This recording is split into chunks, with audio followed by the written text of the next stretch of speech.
নমস্কাৰ DME non technical যদি মক test দিব বিচাৰে তেনেহ'লে স্ক্ৰীনত দিয়া নাম্বাৰত কণ্টেক্ট কৰক কাৰণ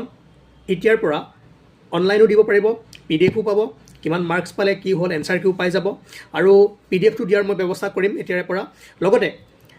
যিসকলে ফ্ৰী মক টেষ্টটো দিয়া নাই তেওঁলোকে দিব পাৰে টোটেল 4টা মক টেষ্ট থাকিব 4টা আপোনালোকে পাৰ্চেছ কৰিব লাগিব যদি পাৰ্চেছ কৰিব সমস্যা হয় বা পইচা পাৰ অভাৱ হয় তেনেহ'লে এটা টেষ্ট আৰামছে দিব পাৰিব যিসকলে দিলে ভাল কথা যিসকলে দিয়া নাই গ্ৰুপ জইন হওক গ্ৰুপ জইন হৈ আপোনালোকে মক টেষ্টটো দিব পাৰিব আৰু লগতে আপোনালোকে 4টা মক টেষ্ট পাব এইটো প্ৰাইচত আৰু যদি কাৰোবাৰ কিবা সমস্যা থাকে ঘৰুৱা সমস্যা থাকে তেনেহ'লে পাৰ্চনেলি জনাব আৰু তেওঁলোকৰ কাৰণে কিবা এটা ডিছকাউণ্ট দিয়া হ'ব লগতে যদি মেটেৰিয়েলছসমূহ ল'ব বিচাৰে তেনেহ'লে আপোনালোকে ল'ব পাৰিব মেটেৰিয়েলছৰ লগত মক টেষ্ট ফ্ৰী দিয়া হ'ব ঠিক আছে গতিকে এই পেকেজটো যদি লয় ইয়াৰ লগত মক টেষ্টটো দিয়া হ'ব আৰু বিভিন্ন প্ৰকাৰৰ MCQ দিয়া হ'ব আপোনালোকে ভালদৰে প্ৰেক্টিছ কৰিব পাৰিব থেংক ইউ